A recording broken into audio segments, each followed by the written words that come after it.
আমি নানা সেক্টরে কিছু ইনোভেটিভ বা সৃজনশীল পরিকল্পনার কথা বলছি। আজকে আমি স্বাস্থ্য ব্যবস্থার কয়েকটা ইনোভেটিভ পরিকল্পনার কথা বলবো। আমার নিজের এরিয়া তো আসেন এইটা একটু আলাপ করে দেখি। এই পরিকল্পনা সবগুলোই ধ্বজভঙ্গ সরকার করতে পারবে না, একটা দুইটা করলেও কম না। তাও কইয়া রাখি, যদি সামনের সরকার বা পলিটিক্যাল সরকার এই কিছু করে, সরকার একটা স্বাস্থ্য সংস্কার কমিটি করছে, চাইলে ওনারাও আমার পরিকল্পনা পর্যালোচনা করে দেখতে পারেন। বাংলাদেশের স্বাস্থ্য ব্যবস্থার ইমিডিয়েট বদল আসবে, কয়েক মাসের মধ্যেই বদল আসবে। মানুষ তার জীবনের প্রভাব দেখতে পারবে। দৃশ্যমানভাবে বাংলাদেশের হেলথ প্র্যাকটিস বদলে যাবে দ্রুত। আমি পরিকল্পনাটা 3 ভাগে ভাগ করে বলবো। প্রথমে রোগের চিকিৎসায়, দ্বিতীয়ত রোগের প্রতিরোধে, আর তৃতীয়ত গুড হেলথ প্র্যাকটিসে বা স্বাস্থ্যের ভালো মান নিশ্চিত করার জন্য। আসেন আল্লাহর নামে শুরু করি। প্রথমে রোগ হইলে কি কি কষ্ট কমাইতে পারি মানুষের। মানুষের প্রথম চিন্তা, রোগ হইলে আমি চিকিৎসার খরচা দিতে পারবো তো। প্রত্যেক বছর নানা পরিকল্পনা করে কিছু মানুষ দারিদ্র সীমার উপরে ওঠে, দরিদ্র থেকে কম দরিদ্র হয়। আর এই চিকিৎসার খরচ যোগাইতে যায় প্রত্যেক বছর প্রায় 1 কোটি লোক দারিদ্র সীমার নিচে নেমে যায়। চিকিৎসার খরচা দিতে দিতে মানুষ ফতুর হইয়া যায়, অন্যের কাছে হাত পাততে হয়। আর এই যে ভালনারেবিলিটির জন্য মানুষ আতঙ্কিত থাকে। তাই স্বাস্থ্য মন্ত্রণালয়ের প্রথম এবং প্রধান দায়িত্ব হওয়া উচিত কিভাবে চিকিৎসার খরচা কমানো যায়। প্রথম খরচা কমানোর জায়গা হইতেছে ওষুধপত্র। ওষুধের ভ্যাট 15%, সেই ওষুধের ভ্যাটের সাথে ফার্মেসির আরো 1.5% ভ্যাট মিলায় রোগীকে প্রায় 16.5% ভ্যাট দিতে হয়। এটা ওষুধ কোম্পানিও বহন করে না, ফার্মেসিও বহন করে না, রোগীকেই বহন করতে হয়। তার মানে 100 টাকার ওষুধ কিনলে আপনি 16.5 টাকা ভ্যাট দেন। সরকার এই ভ্যাট থেকে 3 থেকে 4 হাজার কোটি টাকা পায় সারা বছরে রাজস্ব হিসাবে। এই ভ্যাট বাদ দিতে হবে। এখন হা করে উঠবে অর্থ মন্ত্রণালয়, কবে ফাজলামা পাইছেন ডাক্তার সাহেব, সরকার চলবে কিভাবে, রাজস্ব পাইছিলাম উঠি ধরে টান দিচ্ছেন। খারান আপনি ভ্যাট ফ্রি করবেন সিলেক্টিভ ওষুধে, যেমন ক্যান্সারের ওষুধে, ডায়াবেটিসের ওষুধে, হাইপার টেনশনের ওষুধে, অ্যান্টিবায়োটিকে, যেগুলো আসলেই চিকিৎসার জন্য লাগে। আর ভ্যাট বাড়ায় দিবেন ভিটামিন, মিনারেল, প্রোবায়োটিক, হাবিজাবি, বালসাল, ভায়াগ্রা ইত্যাদিতে। উপদেশটা আবার লাফাই উঠেন না, ভায়াগ্রা ভ্যাট বাড়াই দিতে বলছি তাই। আমি কয়া দিবনি ওষুধ কোম্পানিগুলোকে স্যাম্পল হিসেবে ফ্রিতে দিবে, শুধু জায়গায় বসে আওয়াজ দিবেন, আমার ইনবক্সে নক দিবেন, আমি কয়া দিবনি অমুক উপদেশটারে ভায়াগ্রা পাঠান। এইভাবে আপনি যেই ওষুধ বেশি ব্যবহার করাইতে চান সেই ওষুধে ভ্যাট নাই করে দিবেন। আর যে ওষুধ ব্যবহার কমাইতে চান সেটার ভ্যাট আকাশ ছোঁয়া করে দিবেন। প্লাস মাইনাস করে সরকারি রাজস্ব খুব বেশি ছাপ পড়বে না। 2 নাম্বার, ইনভেস্টিগেশনের খরচা কমানো।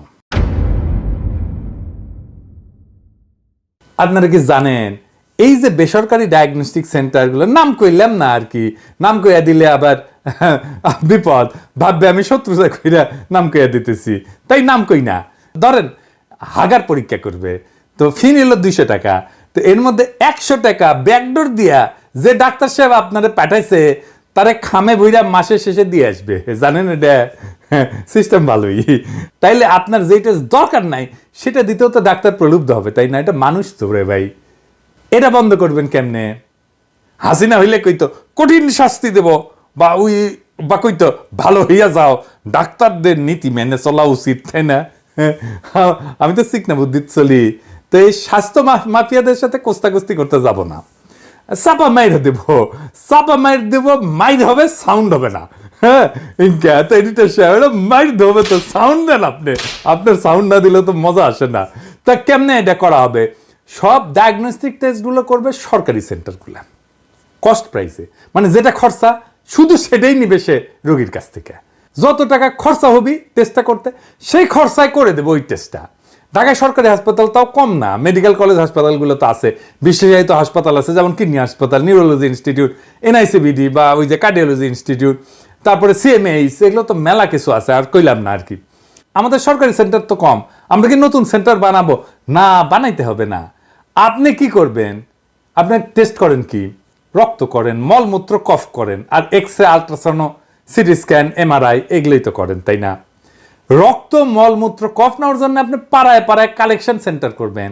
ওটি যে সব রক্ত দিয়ে আসবে, মলমূত্র, কফ দিয়ে আসবে, ওটি কালেক্ট করবে, কালেক্ট করে এটা পেঠে দিবে সেন্টারে, যেই হসপিটালে, সেইখানে টেস্ট করার জন্য। আপনি ধরেন মিরপুরে কাজীপাড়ায় করলেন কালেকশন সেন্টার, 12 নম্বর করলেন কালেকশন সেন্টার, কল্যাণপুরে করলেন কালেকশন সেন্টার, এভাবে সব 6-7 জায়গায় করলেন মিরপুরে, বা আরও বেশি হইতে পারে, জায়গা বেশি লাগবে না, একটা ঘর লাগবে, শুধু শুধু এইখানে স্যাম্পল কালেক্ট করবেন, স্যাম্পল পাঠাই দিবে মূল সেন্টারে, সেইখানে টেস্ট করে রেজাল্ট পাঠাই দিবে ওই কালেকশন সেন্টারে। কস্ট প্রাইস কেমন হয় আপনারে কই, কলকাতার একটা ডায়াগনস্টিক সেন্টার, এই যে লিভার ফাংশন টেস্ট, এই যে দেখেন 230 রুপি, হ্যাঁ, সে তো লাভ করে এই রেটটা দিছে, তাই না? তো এই লিভার ফাংশন টেস্টে বাংলাদেশে কত খরচ? 1000 টাকা। এই যে দেখেন পপুলারের খরচ দেখছেন, 1000 টাকা। তাহলে এটার কস্ট প্রাইস কত হবে? বড় জোর 100 টাকা বা 150 টাকা, তার চেয়ে বেশি তো না। তার মানে কি বিপুল লাভ করে আপনার পকেট কেটে ডায়াগনস্টিক সেন্টারগুলা আপনার ডায়াগনস্টিক টেস্টের কস্ট খরচ কম করে হলো 75% কমে যাবে। 75%। অনেকে বলতে পারেন কস্ট প্রাইসে কেন সরকার দিবে? আরে সরকার তো বিনা পয়সা দেওয়া উচিত সংবিধান অনুসারে, চিকিৎসা তো মৌলিক অধিকার বলে ঘোষণা করেছে, তো বিনা পয়সায় দেওয়া উচিত। আমি তো বিনা পয়সায় চাচ্ছি না, আমি শুধু কস্ট প্রাইসে চাচ্ছি। আর সরকার তো বাণিজ্যিক প্রতিষ্ঠান না যে লাভ করতে হবে, তাই না? তো আর সরকারকে কয়েকটা ইমেজিং সেন্টার করতে হবে, যেখানে এক্স রে হবে, সিটি স্ক্যান হবে, ইকোকার্ডিওগ্রাম হবে, এমআরআই, আলট্রাসাউন্ড হবে। আর দুটা কথা বলি ডাক্তার, আপনার ডাক্তার সহকর্মীদের, যেমন কার্ডিওলজিস্টরা ইসিজি চেম্বারে করবেন, এইটার জন্য ডায়াগনস্টিক সেন্টারে যাওয়া লাগে কে? আপনি চেম্বারে করবেন, চেম্বারে করে দেখে ওইখানে কয়ে দেবেন, টাকা পয়সা জানা আর নেবেন। এবার আসেন ডাক্তারি ফি নিয়ে আলাপ করি। ডাক্তার সাহেবরা আমার মাইন্ড করেন না, ডাক্তার সাহেবরা আপনারা কিছু মনে করেন না, এটা একটা খারাপ কথা কইলাম আর কি। আপনারা ট্যাক্স ফাঁকি দেন, হ্যাঁ, ব্যাপকভাবে ফাঁকি দেন। যাই হোক, আমি আর এটা কই না, বন্ধু বান্ধব মানুষজন তো এটা ঠিক না করলে, বুঝছাও। তো ঘাট তারা যদি কোনো স্বাস্থ্যমন্ত্রী আসে না, বেড়াছাড়া করে দিবে কিন্তু আপনাদের। এখন থেকে অভ্যাস করা ভালো, তাই না? তো শুনেন, এখন কি করা যায়? সরকার আপনার প্রেসক্রিপশন প্যাড ছাপে দিবে, সরকারের কাছ থেকে আপনার প্রেসক্রিপশন প্যাড কিনে নিতে হবে। আপনি অর্ডার দিবেন আজকে, কালকে রেডি থাকবে প্রেসক্রিপশন প্যাড। এখন কত দামে কিনবেন সেই প্রেসক্রিপশন প্যাড? যেমন ধরেন আপনার ফি হচ্ছে 1000 টাকা, আপনি বলবেন যে আমি 1000 টাকা ফি নেবো, তাহলে আপনার প্রেসক্রিপশন প্যাডের একটা পাতা আপনি কিনবেন সরকারের কাছ থেকে 250 টাকা দিয়া, 25%। মানে আপনার ফি এর 25% দাম হবে প্যাডের একটা পাতার, আপনার ট্যাক্স কিন্তু 25%, ওইটাই নিশ্চিত। এই সরকারি প্যাডে ইন্ডিভিজুয়াল বারকোড দেওয়া থাকবে, কিউআর কোড দেওয়া থাকবে, ট্রেস করা যাবে। এই প্যাডের প্রেসক্রিপশন ছাড়া ফার্মেসিতে ওষুধ বিক্রি করতে পারবে না। তাইলে দেখেন কোয়াকদেরও বেশ বিক্রি হবে না, আজাইরা ওষুধ বিক্রি হবে না, নিজে যায় ওষুধ কিনতে পারবে না। এই প্রেসক্রিপশন প্যাডের বেনিফিট রোগীও পাবে। কেমন করে? মূল প্রেসক্রিপশনটা ওষুধপত্র কেনার পরে সিভিল সার্জন অফিসে জমা দিবে, দিলে 200 টাকা ফেরত পাবে, বুঝছাও? আপনি কি করলেন? আপনি বেনিফিটটা, টাকার বেনিফিটটা রোগীকে দিলেন, ওষুধ বিক্রিতে একটা ডিসিপ্লিন আনলেন। এই প্রেসক্রিপশনটা তারপরে কই যাবে? সিভিল সার্জন অফিস থেকে যাবে সেন্ট্রাল কোয়ালিটি কন্ট্রোল সিস্টেমে। এইখানে আপনি রিক্রুট করবেন রিটায়ার্ড সিনিয়র প্রফেসরদের, ওনারা প্রেসক্রিপশন অডিট করবেন র্যান্ডম বেসিসে। ডাক্তারদের চিন্তা থাকবে ওনার প্রেসক্রিপশন একজন সিনিয়র প্রফেসর কলে দেখবি, দেখে করলে একটা মতামত দিবি, যদি ফাউল চিকিৎসা দিছি না তাহলে কলে খ্যাক করে ধরবি। প্রত্যেক ডাক্তারের অন্তত 10টা প্রেসক্রিপশন বছরে খুঁটায় খুঁটায় দেখা হবে, প্রেসক্রিপশনে একটা শৃঙ্খলা আসবি। এইভাবে ধীরে ধীরে ধাপে ধাপে স্বাস্থ্যসেবা নিম্ন আয়ের এবং দরিদ্র মানুষের জন্য পুরাটাই ফ্রি করে দিতে হবে। প্রথম ধাপে এই আজাইরা খরচাগুলা কমায় ফেলতে হবে। আপনি এটা খুব অল্প সময়ে 1-2 মাসের মধ্যে করে ফেলতে পারবেন। মানুষজন বুঝতে পারবে যে আরে আমার তো খরচা কমে গেছে, মেলা খরচা কমে গেছে। মানে স্বাস্থ্যসেবা তো সংবিধান অনুসারে মৌলিক অধিকার, তাই না? এটা ফ্রি করতে না পারলেও আপাতত হইতে হবে সাধ্যের মধ্যে। এইটা প্রফেসর ইউনূসের সরকার এখনই করতে পারে। তবে সমস্যা আছে। সমস্যা কি? আসেন দেখি। এই স্বাস্থ্যমন্ত্রী মশাইরে বিশাল হেলথ মাফিয়া খাইয়া দিতে পারে। এই বাস্তবতা ফাইট করার জন্য ঘাড় তেরা সাহসী দক্ষ লোক লাগবে, যার ব্যক্তিগত ক্ষমতা স্বাস্থ্য মাফিয়াদের যেতে বড় হবে, যার দেখে ডরে নড়বে আর কি সারাক্ষণ। আমরা তবে আপাতত অপেক্ষায় থাকি তেমন কারোর জন্য না, কি কারণ, তাই না? এবার আসেন রোগ প্রতিরোধের বিষয়ে কথা বলি। আমাদের রোগের, বাংলাদেশের আর কি, একটা বড় অংশ পানিবাহিত রোগ। ধরেন ডায়রিয়া, আমাশা, এই যে শুধু না, jaundice, polio, typhoid, gastric ulcer পর্যন্ত। আমাদের যে আলসার হয় এত বেশি, এর কারণ হচ্ছে পানি আমাদের দূষিত। এইটা ছড়ায় ওয়াসার পানি দিয়ে। আমরা সেই ওয়াসার পানি ফুটায় খাই, তাই না? কত এনার্জি আর টাইম নষ্ট হয়, গ্যাস নষ্ট হয়। এই ওয়াসা স্বাস্থ্য মন্ত্রণালয়ের আন্ডারে এসে পুরা পানির সাপ্লাই লাইন ওভারহলিং করতে হবে, ট্যাপের পানি গ্লাসে নিয়ে যেন খাইতে পারি সে ব্যবস্থা করতে হবে। প্রচুর গ্যাসের খরচা তো বেচবেই, রোগাক্রান্ত হওয়া থেকে বাঁচবো আমরা। একটা হাইপোথেটিক্যাল হিসাব করি, আসেন আমরা পানি ফুটানোর জন্য কত টাকার গ্যাস পুরাই প্রত্যেক দিন।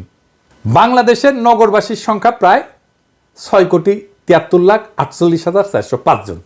ধরা যাক প্রতিজন দৈনিক 1 লিটার পানি আধা ঘন্টা গ্যাসের চুলায় ফুটান। তো গ্যাসের বর্তমান মূল্য আমি ঠিক জানি না, এটা কয়েকদিন আগে দেখেছিলাম 18 টাকা ঘনমিটার। তাহলে গ্যাসের খরচা কত হয়? গ্যাসের চুলায় 1 লিটার পানি ফুটাইতে 0.09 ঘনমিটার গ্যাস লাগে। তার মানে প্রতি ঘনমিটার গ্যাসের দাম 18 টাকা হইলে 0.09 ঘনমিটার গ্যাসের দাম হইতেছে 1 টাকা 62 পয়সা। মোট খরচ হইতেছে 6,73,48,405 জনের জন্য দৈনিক 10,91,04,435 টাকা খরচা করি আমরা গ্যাস। এটা পুরাই আমরা শুধু পানি ফুটানোর জন্য। প্রফেসর ইউনূস, আপনি দেখেন ক্যাঙ্কা অপচয় আমরা করিচ্ছি। তার মানে বাংলাদেশের নগরবাসী যদি প্রত্যেক দিন 1 লিটার পানি গ্যাসের চুলায় ফুটান, তাহলে দৈনিক 10,91,00,000 মানে প্রায় 11 কোটি টাকা পানিত পড়ে যায়, এমনি এমনি উড়ে যাচ্ছে এটা। তাহলে পানি ফুটাইতে 1 বছরে কত টাকার গ্যাস পুরাই, এটা চিন্তা করেছেন? স্বাস্থ্য কখনোই নিশ্চিত হবে না যতক্ষণ আমরা কি খাচ্ছি, কি পান করিচ্ছি, কোন পরিবেশে থাকিচ্ছি সেটার উপরে স্বাস্থ্য মন্ত্রণালয়ের আংশিক বা পূর্ণ নিয়ন্ত্রণ না থাকে। ওয়াসা যদি দূষিত পানি সাপ্লাই দেয়, তার চাপ কে নেয়? স্বাস্থ্য মন্ত্রণালয়। তো তাহলে ওয়াসাকে কেন স্বাস্থ্য মন্ত্রণালয়ের অধীন করা হবে না? আমরা যেন ট্যাপ খুলে পানি খেতে পারি, পানি বিশুদ্ধ করার জন্য আমাদের আলাদা রিসোর্স যেন খরচা করতে না হয়। আর কি ব্যবস্থা? খাদ্য নিয়ে আর একটা ব্যবস্থা করতে হবে। সেটা কি? আসেন দেখি। যে কোনো খাদ্যের সার্টিফিকেশন দেবে স্বাস্থ্য মন্ত্রণালয়, রেস্টুরেন্টের সার্টিফিকেশন দেবে স্বাস্থ্য মন্ত্রণালয়। এই জন্য ড্রাগ অ্যাডমিনিস্ট্রেশন একটা আছে, ওটাকে ফুড অ্যান্ড ড্রাগ অ্যাডমিনিস্ট্রেশনে রূপান্তরিত করতে হবে। খাদ্যও দেখবে, ওষুধও দেখবে, কন্ট্রোল করবে, নিয়ন্ত্রণ করবে। আরবান প্ল্যানিংয়ে স্বাস্থ্য মন্ত্রণালয়ের অংশগ্রহণ থাকতে হবে, রাজুকে স্বাস্থ্য মন্ত্রণালয়ের অংশগ্রহণ থাকতে হবে। বাড়ির নকশা, রাস্তার ডিজাইন, খোলা জায়গা, পার্ক, জিমনেশিয়ামের ব্যবস্থা আছে কিনা সেটা নিশ্চিত না হলে কোনো আরবান প্ল্যানিং স্বাস্থ্য মন্ত্রণালয় অনুমোদন দিবে না। আপনি কইলেই হইলে একটা বাড়ি বানাবেন, আপনি শুনবেন না স্বাস্থ্য মন্ত্রণালয়ের কাছ থেকে যে এটা আসলে স্বাস্থ্যসম্মত কিনা, এটা আসলে জনস্বাস্থ্যের জন্য উপকারী হইতেছে কিনা। আপনার তো রাস্তার প্ল্যানও করা উচিত না, কারণ অ্যাক্সিডেন্ট প্রবণ রাস্তা বানায় ফেলেন তো আপনারা। কৃষিতে যে সার ব্যবহার করা হয় সেটা স্বাস্থ্য মন্ত্রণালয়ের অনুমোদন নিতে হবে। কীটনাশক, ফুড গ্রেড কালার, ফুড প্রিজারভেটিভের জন্য হেলথ সার্টিফিকেট নিতে হবে স্বাস্থ্য মন্ত্রণালয় থেকে। স্বাস্থ্য মন্ত্রণালয় নিশ্চিত হবে এইগুলো স্বাস্থ্যের জন্য ক্ষতিকর না। আর কি? লবণ আর চিনির ব্যবহার ধাপে ধাপে কমে ফেলতে হবে। লবণের জন্য হাইপার টেনশন হয়, চিনি থেকে ডায়াবেটিস হয়, স্থূলতা হয়। দুইটাই কমাতে পারলে আপনি অনেক রোগ কমাই দিতে পারবেন। আমাদের তো মূল খাবার ভাত। আমাদের ধানের লো গ্লাইসেমিক ইন্ডেক্স ধান প্রমোট করতে হবে। আমার জানা নাই হাই গ্লাইসেমিক ইন্ডেক্স কোন ধান। ও আচ্ছা, ওই যে গ্লাইসেমিক ইন্ডেক্স কি, এটা বেশি ডাক্তারি হয়ে গেছে, আসেন এটা কি বুঝেনি। গ্লাইসেমিক ইন্ডেক্স বা জিআই এটা হইতেছে একটা স্কেল। হ্যাঁ, এইটা খাবারে রক্তে শর্করার মাত্রা কতটা দ্রুত এবং কতটা বাড়ায় তা পরিমাপ করে। এই স্কেলটা 0 থেকে 100। সাধারণত কার্বোহাইড্রেট বা শর্করাযুক্ত খাবারের ক্ষেত্রে এটা প্রযোজ্য। গ্লাইসেমিক ইন্ডেক্সের 3 রকম গ্লাইসেমিক ইন্ডেক্স আছে, লো, মিডিয়াম আর হাই। তাহলে লো গ্লাইসেমিক ইন্ডেক্স কোনটা? এই ধরনের খাবার, এটা লো গ্লাইসেমিক ইন্ডেক্স আছে 0 থেকে 55 হইলে জিআই স্কোর, তাইলে এটা লো গ্লাইসেমিক ইন্ডেক্স। এই ধরনের খাবার ধীরে ধীরে ধীরে ধীরে ধীরে ধীরে ধীরে ধীরে রক্তে শর্করা বাড়ায়, ফলে শক্তি দীর্ঘ সময় ধরে বজায় থাকে। এটা কি কি? ডাল, ওটস, সবুজ শাকসবজি, বাদাম, এগুলা। এটা হচ্ছে সবচেয়ে ভালো খাবার। 2 নম্বর হচ্ছে মিডিয়াম গ্লাইসেমিক ইন্ডেক্স। এটা হচ্ছে 56 থেকে 69 পর্যন্ত। এই খাবারগুলো রক্তের শর্করা মাঝারি গতিতে বাড়ায় আর কি, যেমন ব্রাউন রাইস হইতে পারে, মিষ্টির আলু হইতে পারে, এগুলো মোটামুটি ভালো খাবার। আর হাই গ্লাইসেমিক ইন্ডেক্স এটা 70 থেকে 100। এই ধরনের খাবার খুব দ্রুত শর্করা বাড়ায় দেয়, যা অল্প সময়ের জন্য শক্তি দেয়, কিন্তু পরবর্তীতে শর্করা কমে যাইতে পারে, যেমন সাদা রুটি, চিনি, সফট ড্রিঙ্কস, এইগুলা। তো এই লো গ্লাইসেমিক ইন্ডেক্স খাবার কেন ভালো? রক্তে যদি শর্করা দ্রুত ওঠে, দ্রুত নামে, তাইলেই ডায়াবেটিস হয় আমাদের। এবং লো গ্লাইসেমিক ইন্ডেক্স খাবার খাইলে বেশি সময় পেট ভরা থাকে এবং অতিরিক্ত খাওয়ার প্রবণতা কমায়, হার্টের স্বাস্থ্য ভালো থাকে, কোলেস্টেরল কমায় এবং ধীরে ধীরে ধীরে ধীরে ধীরে ধীরে শক্তি দেয়। ফলে শরীর এবং মস্তিষ্ক দীর্ঘ সময় ধরে কর্মক্ষম থাকে। আমাদের মাথায় প্রচুর গ্লুকোজ লাগে, চিন্তা করলে গ্লুকোজ লাগে, বুঝছাও? মানে মাথা, ব্রেন গ্লুকোজ ছাড়া আর কিছু নিতে পারে না শক্তির জন্য। তো সেই জন্য মাথার জন্য গ্লুকোজ লাগে। তো চিন্তা করলে যারা লেখাপড়া করে তাদের প্রচুর গ্লুকোজ লাগে। তো আপনি যদি স্বাস্থ্যকর জীবন যাপন করতে চান তাহলে লো গ্লাইসেমিক খাবার খাইতে হবে। বাংলাদেশের ধান গবেষণা ইনস্টিটিউট এই যে ব্রি 105 নামের একটা নতুন ধান করছে, কৃষক ভাইরা এটা শুনে রাখেন, এটা লো গ্লাইসেমিক ইন্ডেক্স, এটা জিআই হচ্ছে 55, খুব ভালো একটা ধান। এটা বড় বড় বড় ধান হিসাবে এটা লাগানো যায়। এই ধানটা আমাদের প্রমোট করতে হবে এবং আমাদের ধান গবেষণা ইনস্টিটিউটকে আরো বলতে হবে লো গ্লাইসেমিক ইন্ডেক্সের ধান যেন তারা আরো আবিষ্কার করে। আপনি এইভাবে খাবারকে মডিফাই করে জনস্বাস্থ্যকে উন্নত করতে পারবেন। এবার আসেন কিভাবে জনস্বাস্থ্যকে উন্নত করা যায়। ঢাকা শহরে প্রত্যেকদিন প্রায় 1 কোটি মানুষ চলাচল করে আর কি রাস্তাঘাটে, কিন্তু আপনি দেখেছেন টয়লেটের জায়গা আছে? আমার তো ঢাকা শহরে খুব সমস্যা হইতো, টয়লেট করার জায়গা নাই, কোথায় মুতবেন? হাগার কথা বাদই দেন, মোতারই জায়গাটাই, তাই না? কয়টা পাবলিক টয়লেট আছে জানেন? মাত্র 133টা ঢাকা শহরে। মানে 75,000 মানুষের জন্য একটা টয়লেট। কি করবে ওইটা? ঠিক থাকবে? ঢাকায় প্রত্যেক আধা কিলোমিটার পর পর একটা করে পাবলিক টয়লেট থাকা উচিত। মানে এটা যদি নিশ্চিত করতে হয় তাহলে ঢাকা শহরে কয়েক হাজার পাবলিক টয়লেট তৈরি করতে হবে এবং এই পাবলিক টয়লেটগুলো হবে স্বয়ংক্রিয়। একজন টয়লেট করে আসবে, তারপরে এটা স্বয়ংক্রিয়ভাবে পরিষ্কার হয়ে যাবে, তারপরে আরেকজন যাবে। এইভাবে ক্লিন স্যানিটেশন না থাকলে, পরিচ্ছন্ন স্যানিটেশন না থাকলে আপনি ক্লিন ওয়াটার বা পরিচ্ছন্ন পানি দিতে পারবেন না, বিশুদ্ধ পানি দিতে পারবেন না। আর কি? জিমনেশিয়াম লাগবে। শহরে 5,000 থেকে 10,000 মানুষের জন্য একটা জিম, আর গ্রামীণ বা কম ঘনবসতিপূর্ণ এলাকায় 15,000 থেকে 20,000 মানুষের জন্য একটা করে জিম। এইটা পাবলিক প্রাইভেট পার্টনারশিপে হবে। কমিউনিটি জায়গা দিবে, মানে সমাজ জায়গা দিবে, সরকার ইকুইপমেন্ট কিনে দিবে, আর মেম্বার ফি দেওয়ার রক্ষণাবেক্ষণ হবে। কোন বিল্ডিং এ যদি 500 লোক থাকে সেই বিল্ডিং এ জিম বাধ্যতামূলক। ফাঁকা জায়গায় বা পার্কে যে জিমের সরঞ্জাম থাকে এগুলোকে বলে আউটডোর জিম ইকুইপমেন্ট। আমাদের ফাঁকা জায়গা থাকলে ওইখানে আউটডোর জিম ইকুইপমেন্ট বসাই দিতে হবে, যেন যারা জিমে যেতে পারবেন তারা ওইখানেও জিমটা ব্যবহার করতে পারে, একটু নড়াচড়া করলো আর কি। আর কইলাম না, মাথা হ্যাং হয়ে যাবে। এই যতগুলো পরিকল্পনা বললাম, কোনো পরিকল্পনাতেই সরকারের কোনো টাকা লাগবে না, বা লাগলেও সামান্য লাগবে। নিতে হবে উদ্যোগ, দৌড়ে বেড়াইতে হবে সারা দেশে, নতুন প্রাণ শক্তি জাগায় তুলতে হবে জাতির মধ্যে। কয়েক মাসের মধ্যে আপনি দৃশ্যমান পরিবর্তন দেখতে পারবেন। অনেক কাজ করার আছে। শুধু এই স্বাস্থ্য মন্ত্রণালয় যা যা করতে পারে তা দিয়া সরকার গর্বের উপলক্ষ হয়ে উঠতে পারে। এটা কাজগুলো কিন্তু খুব কঠিন কিছু না, দেখলেনই তো। এখন প্রশ্ন হচ্ছে প্রফেসর ইউনূসের সরকার কি কাজগুলো করবে? বিশাল প্রশ্ন, তাই না? হ্যাঁ, আরে ভাই, দায়িত্ব পেয়েছেন, জাতির একটা ঐতিহাসিক মুহূর্তে দায়িত্ব পেয়েছেন, যেই সময় সকল জাতির সরকারকে সাহায্য করার জন্য তৈরি, চাই সরকার সফল হোক। আপনাকে তো ভালোবেসে আলো জ্বালাইতে হবে। হুইজা একটা গান আছে না, এই যে কারা যেন ভালোবেসে আলো জ্বেলেছিল, সূর্যের আলো তাই নিভে গিয়েছিল। এমন ভাবে আলো জ্বালাইবেন যে সূর্যের আলো যেন নিভে যায়। এইটা কিন্তু একটা নিছক চাকরি না, এটা একটা মিশন। আপনাকে একটা ছাপ রেখে যেতে হবে বাংলাদেশের মধ্যে। এই সুযোগ তো খোদাতলা আপনাদের দিছে রে ভাই। কাজে লাগাইতে না পারলে দেশের মানুষের দুর্ভাগ্য, আর আপনি হবেন দুনিয়াতে সেরা দুর্ভাগা যে এমন একটা ঐতিহাসিক মুহূর্তকে কোনোভাবেই কাজে লাগাইলেন না। আফসোস। কাজ করেন, ছাপ রেখে যান বাংলাদেশের মানুষের মনে, একটা দীর্ঘস্থায়ী ছাপ রেখে যান, মানুষের মনে অমর হইয়া থাকেন।